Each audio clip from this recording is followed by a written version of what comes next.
Hello everybody, I welcome you all on my YouTube channel Win Today. This is my first video और ये first video जो मैं बना रही हूँ ये ओरिएंटेशन वीडियो है जिसका जो एम है वो ये है कि मैं आपको बता सकूँ कि मैं कौन हूँ, ये चैनल क्यों है और आप लोग मेरे साथ में जुड़ करके कैसा फील करेंगे, क्या मिलेगा आपको यहाँ पे इस चैनल पे। तो guys, I welcome you once again और आप लोगों का सबका बहुत बहुत स्वागत है इस चैनल पे। देखिए, सबसे पहला रीज़न कि मैं ये वीडियो क्यों बना रही हूँ और मैं इस यूट्यूब पे क्यों आई हूँ, उसका सबसे इम्पोर्टेंट रीज़न है that I want some kind of self satisfaction. आप जो काम कर रहे हो उसमें एक संतुष्टि तो होनी ही चाहिए, वो संतुष्टि पाना मेरा एम है, इसलिए मैं यूट्यूब पे हूँ। दूसरा जो एम है वो है पैशन।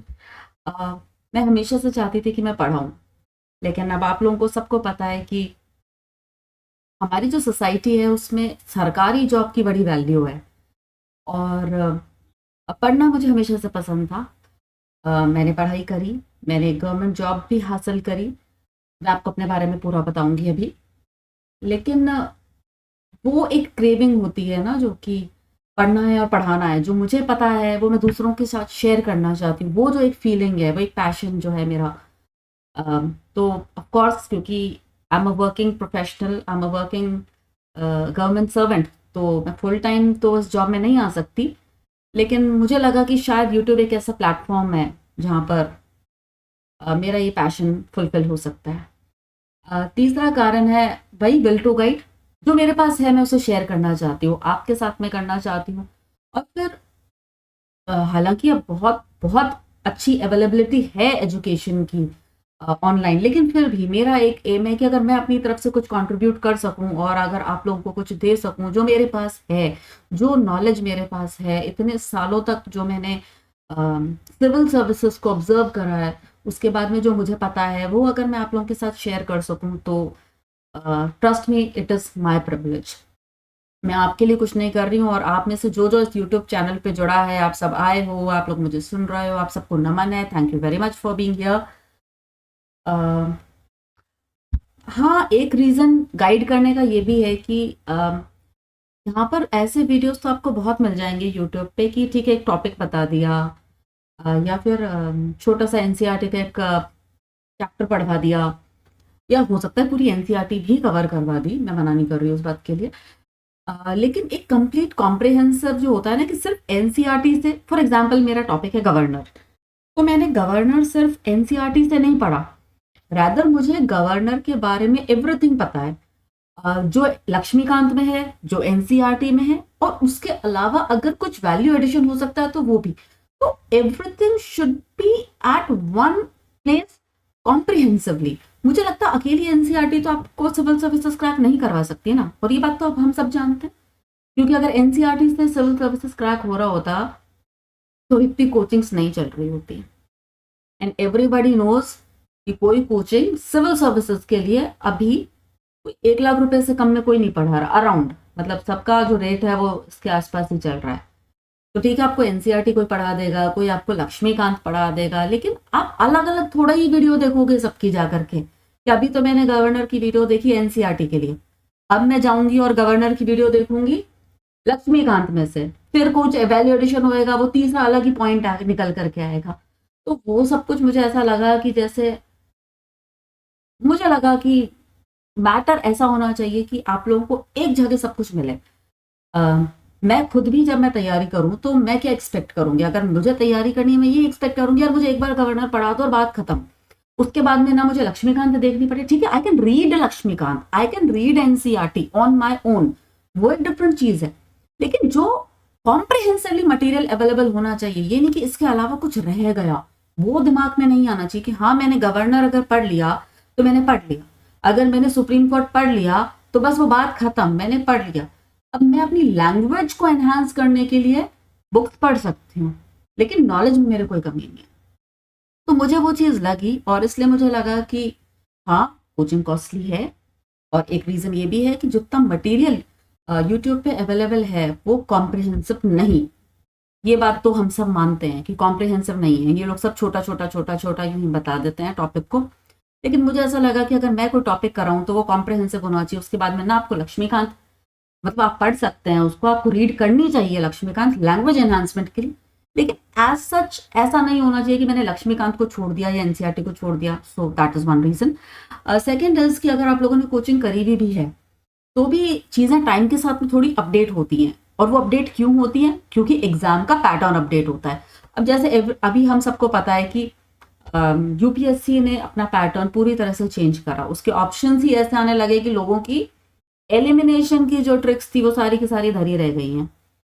तो हमें अपने नॉलेज बेस को ही अपन इतना स्ट्रॉन्ग क्यों ना बना लें? क्यों हम ये कॉमन सेंस की और इन सब चीज़ों की बातें कर रहे हैं कि एलिमिनेशन ट्रिक लगा लो और अपना बुद्धि यूज करो, अपना कॉमन सेंस यूज करो? I think this is not feasible nowadays. You have to enlarge your knowledge base.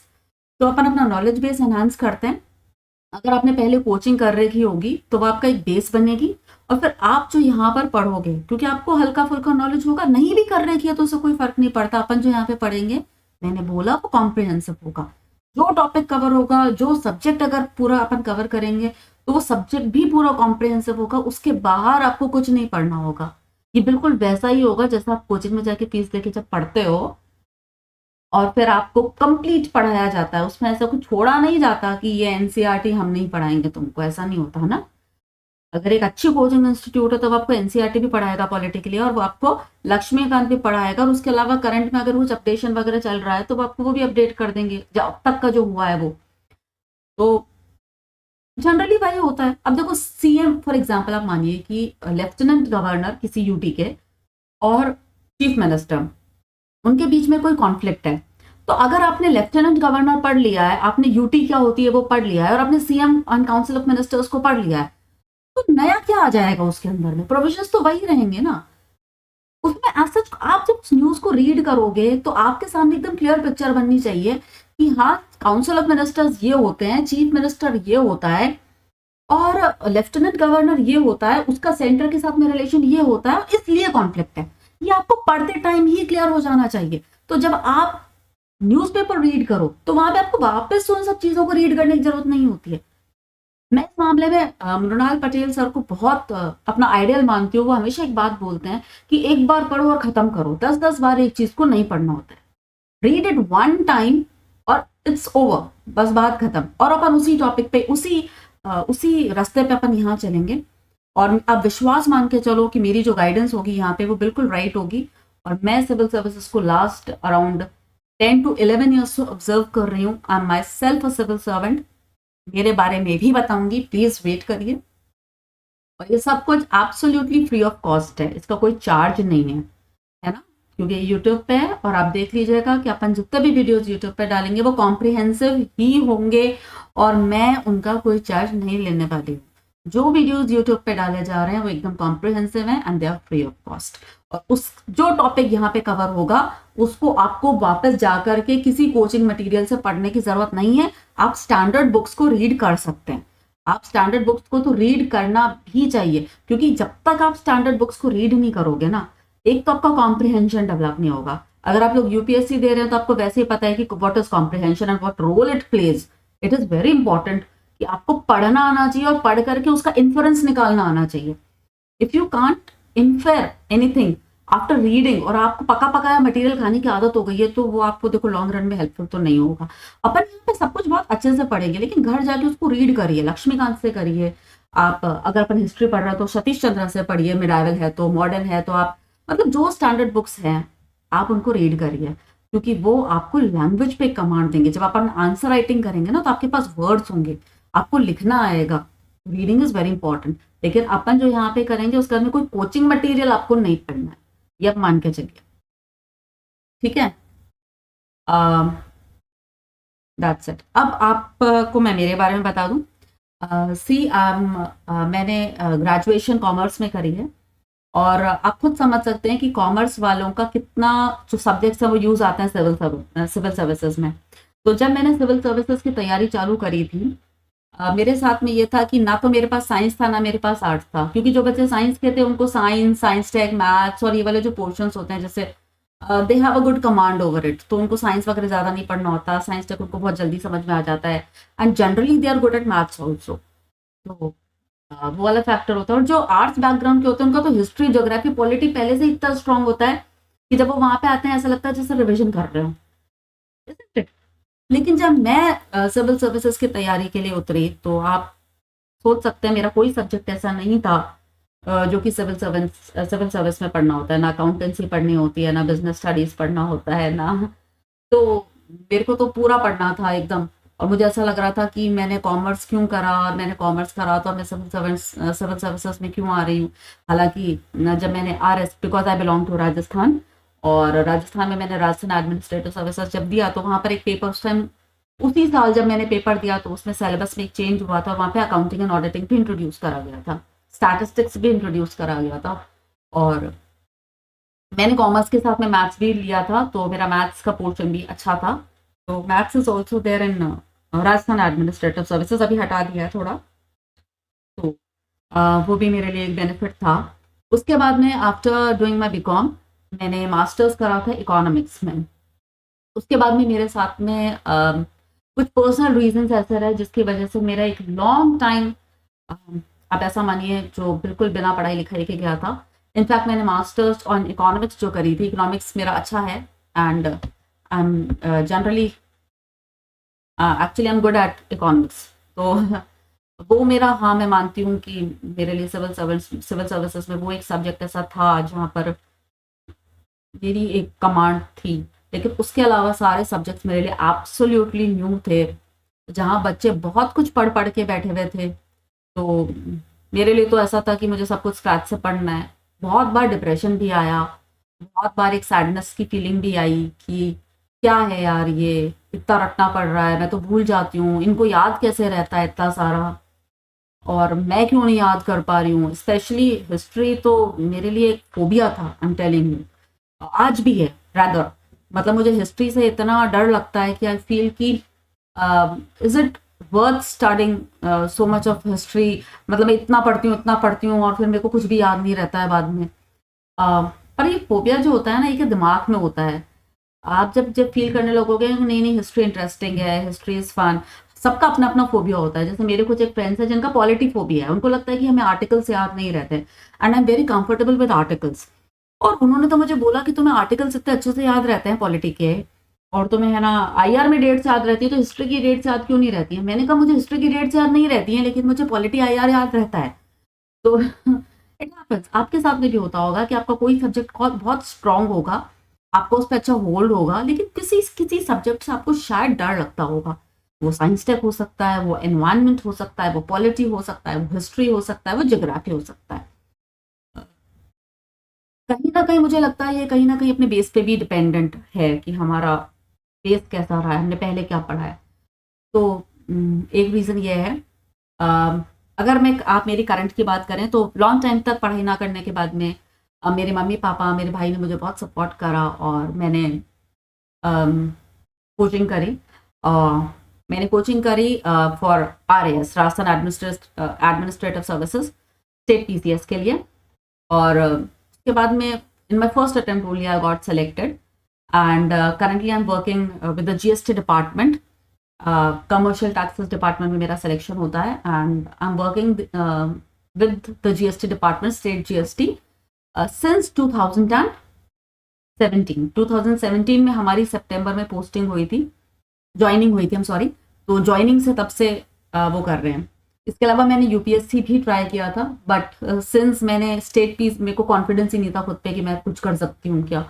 और मेरे दिमाग में तो ये डाला गया था कि कॉमर्स वाले बच्चे कहाँ पास होते हैं स्टेट PCS में, और ऐसा वैसा। तो I was like very much in वो कि मैं तो कहीं कर सकती हूँ। तो UPSC को तो मैंने इतना कभी भी तवज्जो दी ही नहीं थी स्टार्टिंग में। और मैंने स्टेट PCS की तैयारी करी, लेकिन फिर भी उसी स्टेट PCS की तैयारी से मेरा UPSC का प्री निकला। और आप मानेंगे नहीं इस बात को कि जब मेरा प्री निकला, मैं प्री दे करके आ गई थी। मेरे पापा ने मुझे बोला कि प्री दो, मैंने प्री दिया, मैं प्री दे करके आ गई थी। और प्री दे के आने के बाद में मैंने उसके आंसर्स भी चेक नहीं करे थे, बिकॉज आई वॉज 101% श्योर कि मैं पास नहीं हो रही हूँ। ये मेरे फर्स्ट अटेम्प्ट की बात मैं आपको बता रही हूँ। तो मुझे ऐसा लगा मैं नहीं हो सकती पास, आई कांट डू इट। तो मैंने नहीं चेक करा था, ट्रस्ट मी। फिर जब रिजल्ट आया तो I didn't even bother to check the result कि मुझे रिजल्ट चेक करना है। But one of my friend, उन्होंने कहा कि है ना रोल नंबर बताओ तुम्हारा और मुझे चेक करना है। तो उन्होंने चेक करा और उन्होंने मुझे बताया कि आपका प्री क्लियर हो गया है ना। I was like oh shit. उस टाइम पे आई वाज लाइक कि मैंने क्या कर दिया, मुझे अपना पेपर चेक करना चाहिए था, मुझे देखना चाहिए था कि मेरा हो रहा है या नहीं हो रहा है। अब मैंने तो मेंस के लिए कुछ पढ़ा ही नहीं है, कुछ तैयारी नहीं करी है, but then too I did not give up. और मैंने उस टाइम पे मैंने अपना ऑप्शनल तक डिसाइड नहीं करा था। रादर आप सोच सकते हो उस चीज़ को लेकर के एक गलत गाइडेंस भी बहुत बड़ा रोल प्ले करती है आपके फेलियर में। मैं उस बारे में ज़्यादा बात नहीं करूँगी हालांकि। और मुझे लगता है कि यूपीएससी जो मेरा प्री क्लियर हुआ था, मुझे लगा वो मेरे सिर्फ नॉलेज बेस के आधार पे ही क्लियर हुआ था। और यूपीएससी क्लियर कराने का जो श्रेय जाता है वो ये जाता है कि मैंने बहुत बुक्स पढ़ी थी फॉर माई स्टेट पीसीएस, और वो नॉलेज इतना एनहांस हो गया था कि उससे मेरा प्री निकला था। और मेंस के लिए तो मैंने सोचा ही नहीं था, तो ऑफकोर्स वो कहाँ से ही निकलना था, पॉसिबल ही नहीं था। उसके बाद में भी मैंने यूपीएससी के अटेम्प्ट्स दिए, मेंस लिखा, बट ऑफकोर्स जॉब के साथ में it was very very tough job कि आप उस चीज़ को कर पाओ। तो यूपीएससी में इट वॉज कि नहीं हो पाया। लेकिन ये ज़रूर है कि मैं तब से लेकर के अब तक यूपीएससी के पेपर्स को हर साल देखती हूँ, उसका सिलेबस हर बार देखती हूँ, and I am very much in touch with both the state PCS and the UPSC. तो मुझे ऐसा लगता है कि यूपीएससी में जो ट्रेंड चेंज हो रहा है क्वेश्चंस का, और अपन उसे अनप्रिडिक्टेबल सर्विस कमीशन कहते हैं। मैं कहती हूँ ठीक है, सब कुछ अनप्रिडिक्टेबल है and I agree to it कि यूपीएससी में सब कुछ अनप्रिडिक्टेबल है। लेकिन यूपीएससी में एक चीज प्रिडिक्टेबल है, और वो है ये कि अगर आप सिंसियरली अपने कॉन्सेप्ट्स को क्लियर करेंगे, प्लीज नोट माय वर्ड्स, अगर आप सिंसियरली अपने कॉन्सेप्ट्स को क्लियर रखेंगे, आप रट नहीं रहे, आपको रटना पड़ेगा देखो चीजों को, लेकिन आपको समझना भी पड़ेगा चीजों को। अगर आपके कॉन्सेप्ट्स क्लियर नहीं है, आपको फैक्ट्स याद नहीं है, तो फिर कुछ नहीं हो सकता। इन दैट केस कुछ भी नहीं हो सकता।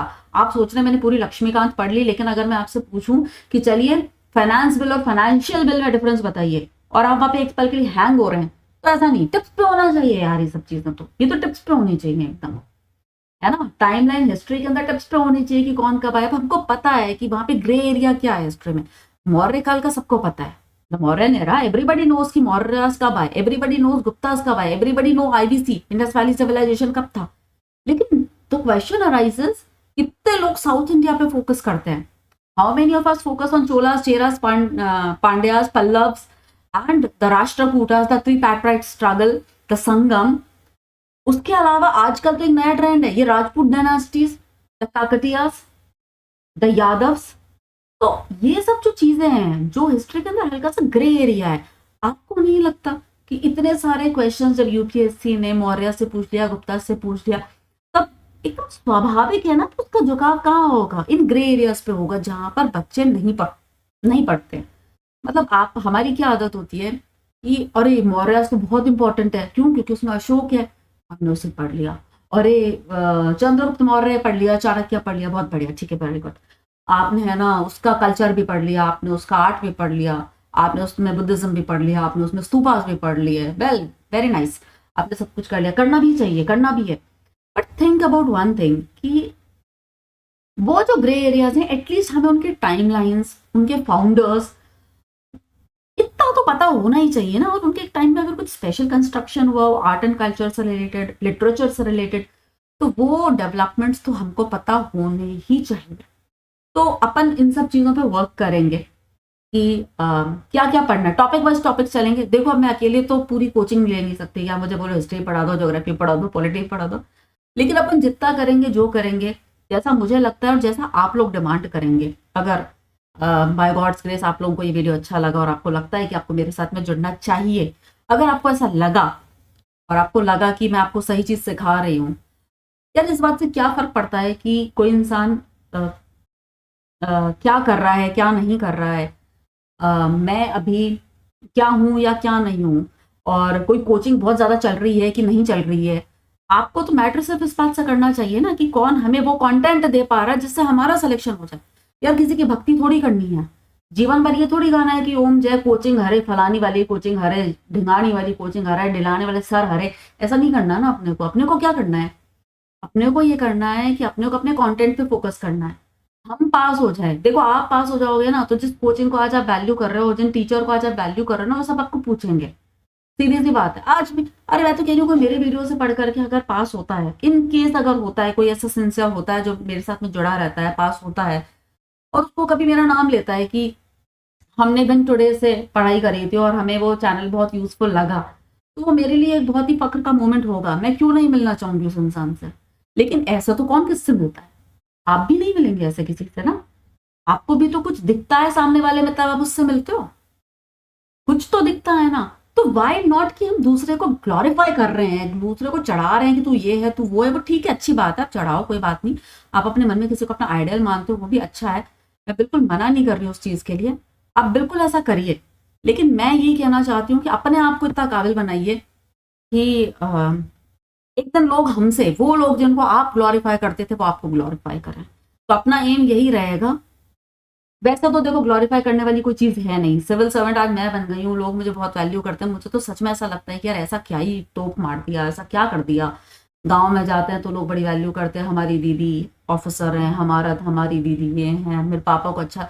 ठीक है, बढ़िया है, लेकिन कम से कम जिनका सिलेक्शन नहीं होता है ना, उनको अंडर एस्टिमेट तो आप कभी मत करना।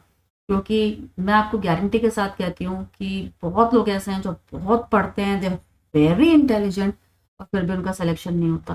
और जो लोग सेलेक्ट होकर के ऐसा मानते हैं कि हम कोई 7 क्लास में हमने पहुंच गए हैं, या उनको मान लीजिए कोई प्राउड फीलिंग आती है, तो मैं तो उसे जस्टिफाइबल नहीं मानती, किसी भी एंगल से नहीं मानती। बिकॉज बहुत सारे फैक्टर्स होते हैं जो वर्क करते हैं। ऑफकोर्स आपका जीन वर्क करता है, आपका जेनेटिक्स वर्क करता है, आपके पीछे आपको किस तरह का आपका बैकग्राउंड रहा है, आपने बचपन से लेके बड़े होने तक किस तरह की एजुकेशन ली है, वो भी मैटर करता है।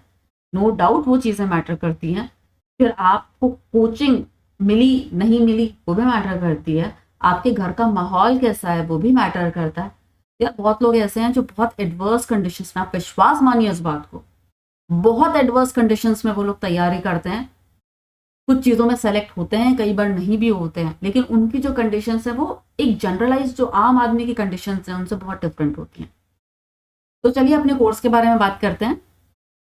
तो ये जो कोर्स है, मैंने आपको बोला कि जितना मैं यहाँ पे पढ़ाऊंगी वो सब कुछ फ्री ऑफ कॉस्ट होगा। ये स्टेट पीसीएस बेसिकली मैं आपको बात कर रही हूँ। अभी तो मैं स्टेट पीसीएस का ज़्यादा कुछ मतलब नहीं बोल सकती हूँ, लेकिन फिर भी यूपीएससी का सारा मटेरियल यहाँ पे अवेलेबल होगा। और यूपीएससी और state PCS, public service commission के जो भी कॉमन सब्जेक्ट्स होते हैं उनमें कोई डिफरेंस नहीं रहेगा। पॉलिटी वहाँ भी आती है, पॉलिटी यहाँ भी आती है। और प्लीज़ गवर्नर, ऐसा नहीं होता कि राजस्थान में गवर्नर पूछेंगे तो अलग गवर्नर पूछेंगे, और यूपीएससी जब इंडिया लेवल पे गवर्नर पूछेगा तो अलग गवर्नर पूछेगा। It is never that way, it is never that way. तो आप इस बात को समझिए कि कॉमन चीज़ें कॉमन रहेंगी। और हाँ, अगर मुझे लगा कि अब लोग जुड़ रहे हैं और अभी आरएस का एग्जाम भी आने वाला है और मैं कुछ हेल्प कर सकती हूँ, तो आई विल डू इट। मैं बिल्कुल इससे पीछे नहीं हट रही हूँ।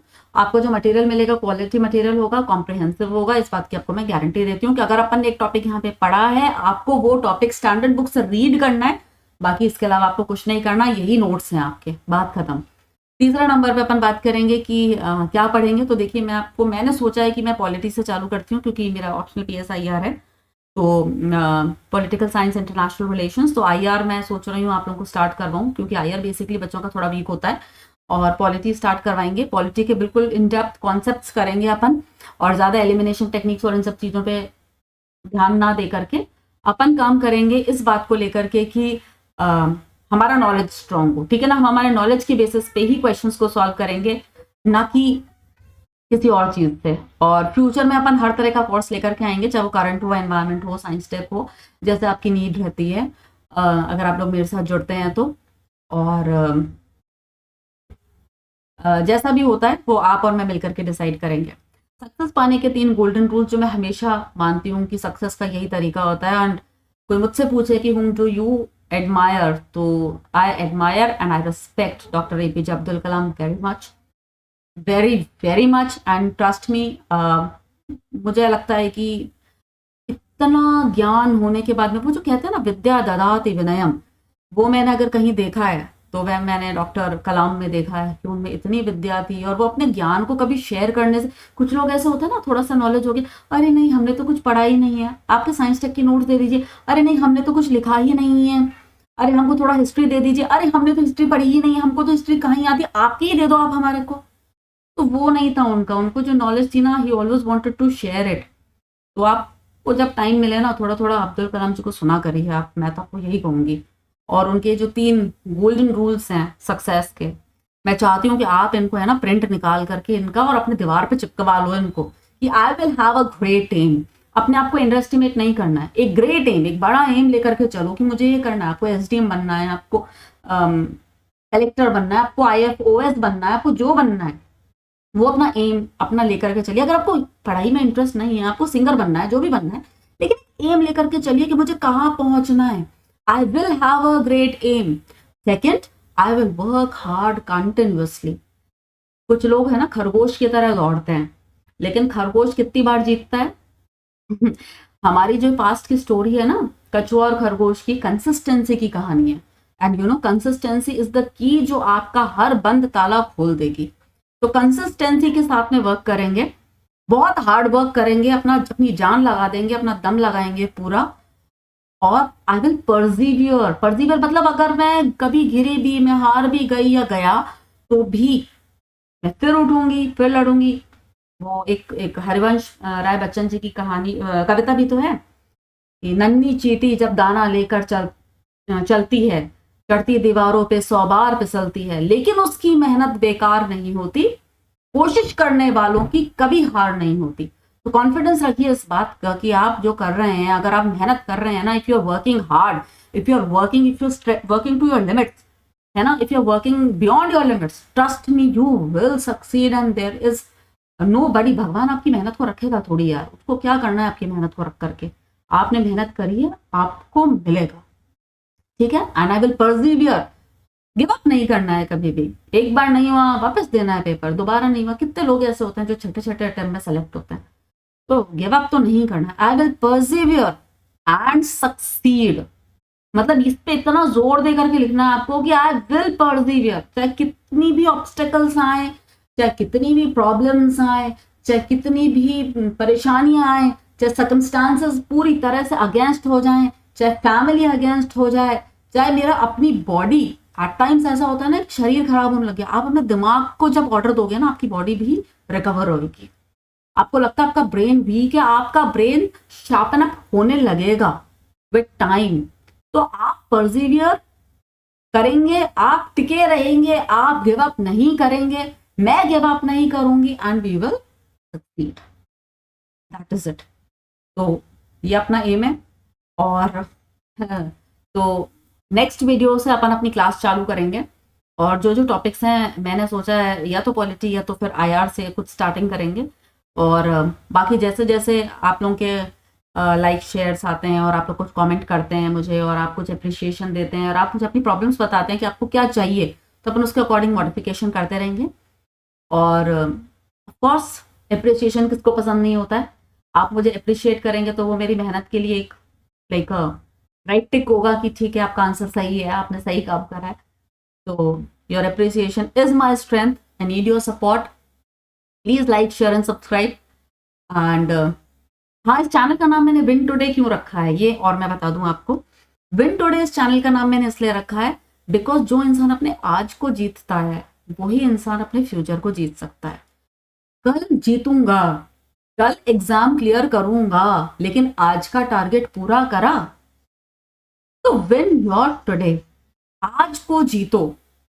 आज अगर जीत लिया, आज को सही यूटिलाइज कर लिया, तो कल तो 100% आपका ही है। तो therefore this name win today to win your future। और यही मेरी स्ट्रैटेजी रही है हमेशा कि बस चलते रहना है, चलते रहना है, चलते रहना है। ज्यादा संतोषी नहीं बनना है ना, ज्यादा से ज्यादा ज्ञान अर्जन करना है। संतोष वंतोष में कुछ नहीं रखा है, गलत काम हम कुछ कर नहीं रहे। ज्ञान अर्जन में किस बात का संतोष? कोई संतोष की जरूरत नहीं है। Gain knowledge and I am always there for you and I hope you will be there for me. तो thank you, like share and subscribe, and God bless you all, God bless me, and see you.